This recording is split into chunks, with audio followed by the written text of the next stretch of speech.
At the start of the movie, we are introduced to a young man named Bong. Bong is extremely talented at cooking and is the youngest chef in Blue House, which is the official residence of the South Korean Prime Minister. That evening, Bong learns that the house is throwing a dinner party for a Chinese ambassador. The ambassador is extremely sensitive to fish bone, so Bong is instructed to prepare a delicious fish dish with no bones. Bong heeds their instruction and immediately starts preparing the dish. At nightfall, the dinner is ready and served to the ambassador. Sadly, as soon as the envoy bites the fish, he finds a hook in it. This puts Bong in a serious dilemma, as several guards search the mansion to find him. In the following scene, a pair of police officers investigating the incident arrives at Bong's apartment and knocks on his door. Bong knows that he's in trouble, so he tries to escape through the balcony, while the officers try their best to catch him. In the process, Bong unfortunately plunges into a pool below, smacking his head on the bottom of the pool. For some reason, he keeps falling, as a woman swims towards him and plants a kiss on his lips. When Bong wakes up, he finds himself on a strange bed in an even stranger room. Bong feels something is wrong and immediately rushes to a nearby mirror. His reflection surprises him as Bong discovers that he has become a woman. He contemplates for a second, but finalizes that he must be dreaming due to the fall. Bong creeps out of the room to figure out what's going on, but finds dozens of women outside who bow and refer to her as Your Highness. Surprised by this, Bong runs outside the building, but suddenly feels cold in her crotch. This is when Bong realizes that she has lost her banana.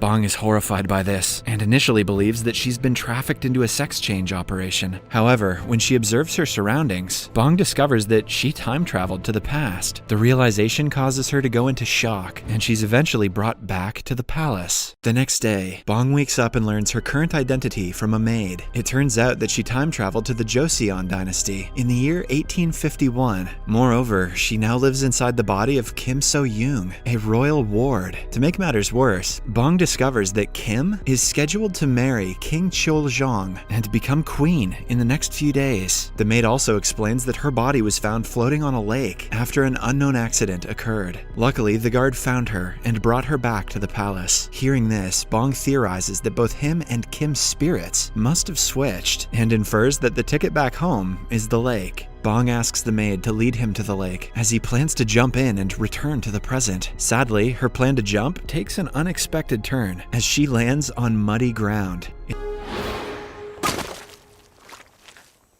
It turns out that the Grand Queen ordered the palace servants to drain the lake overnight to prevent anyone from falling into the water again. Bong is disheartened by the news, but still reckons that water is the answer, so she desperately tries to submerge herself in any water source she can find. She even goes as far as inserting her head in a pail of water that is used to clean the floors. However, all her efforts prove in vain.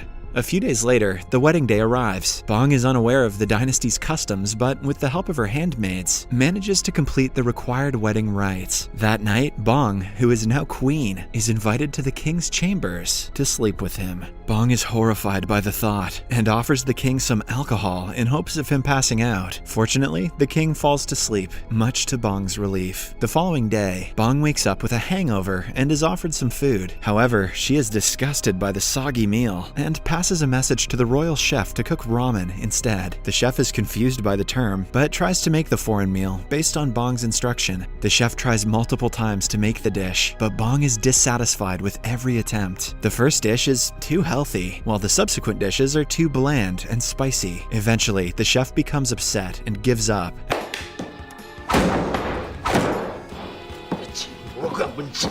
Asking Bong to cook it herself. Bong, who still remembers her culinary techniques, decides to prepare the dish herself, which is pretty sweet because she could have had that cook killed for that lip. Bong enters the royal kitchen and immediately picks up a knife. Her maid is worried because the queen has never attempted to cook since her childhood. Hence, the maid, alongside the other servants, expect her to make a mess of the kitchen. However, Bong starts cutting the vegetables with great speed and precision, much to the servants' surprise. She cuts everything perfectly and at the right size, ultimately cooking a perfect dish. Bong takes the ramen back to her chambers and enjoys the meal with her right-hand maid. Back at the kitchen, the chef is envious of Bong's cooking ability qualities and proposes that the food simply looks good but doesn't taste nice. To test his theory, the royal chef tries the leftovers remaining in the pot. However, as soon as he has a bite, he is amazed with how good it is, so much so that he even drops his damn spoon.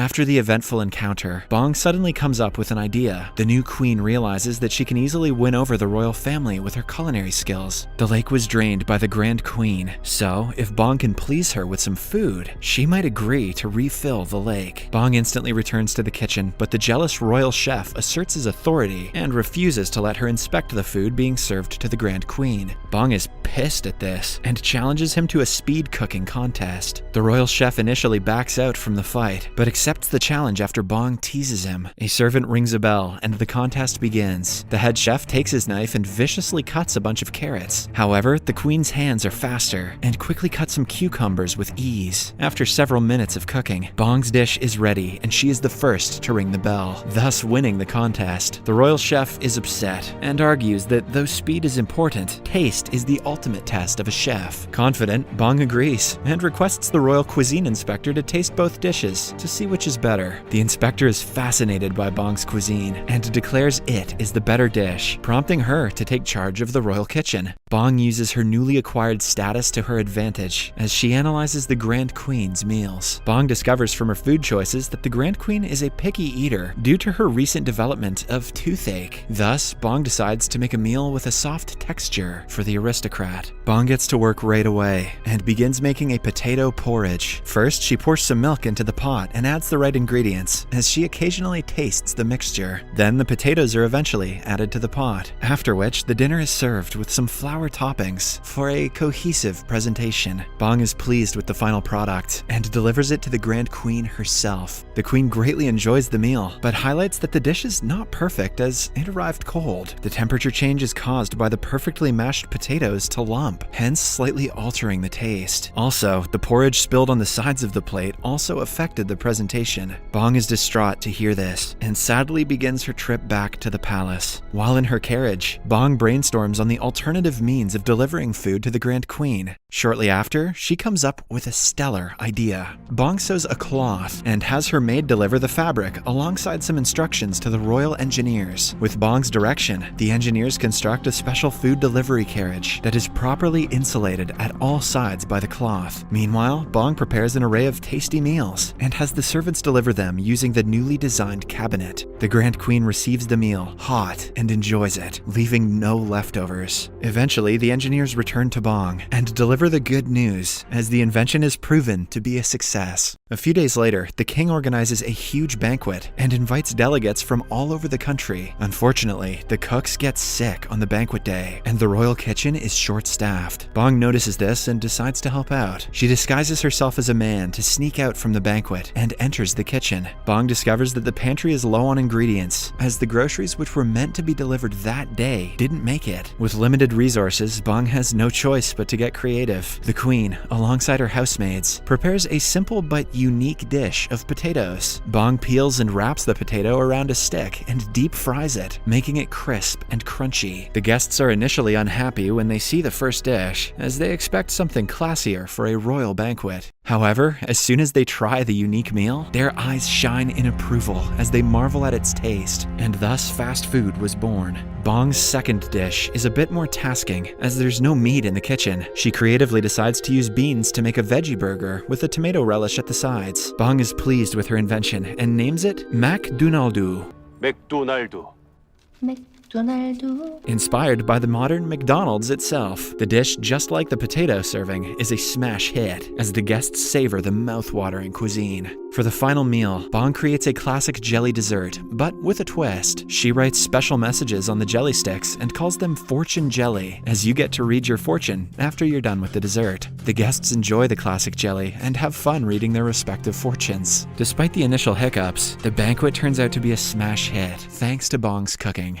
The Grand Queen, who also attended the banquet, is impressed by Bong's skills and finally asks her to make a request. Without any hesitation, Bong asks her to refill the lake. The Grand Queen grants her request and commands the servants to start working on the job. Sadly, as it is the 19th century, there are no advanced machines to aid this task. Hence, the servants can only transport water manually with wooden buckets. The process is unbelievably slow as the servants make a long trip from the town's well to the lake. Bong is annoyed by this and swiftly comes up with a new method. She asks each servant to stay at one spot and simply pass the bucket from one person to the other. The people are pleased with the system as it makes the job easier and faster. They all continue the task and work on it patiently, while Bong oversees the lengthy process. Several days pass, but the lake is yet to fill. Bong soon gets tired of waiting and becomes desperate. Luckily, a heavy downfall begins, which slowly but gradually waters the lake. Bong is overjoyed by the weather change and dances ecstatically under the rain.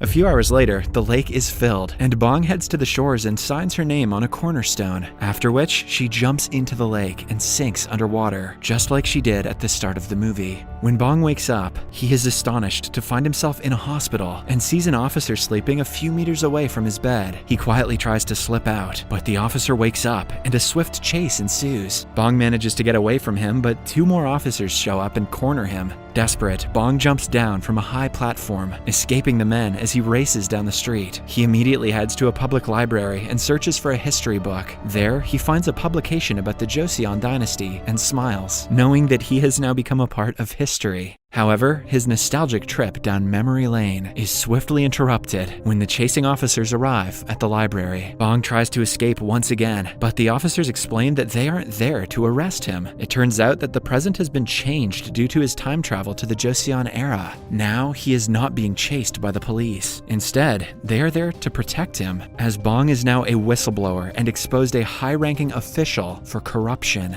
Bong rushes to a nearby computer and searches the web to confirm their claims.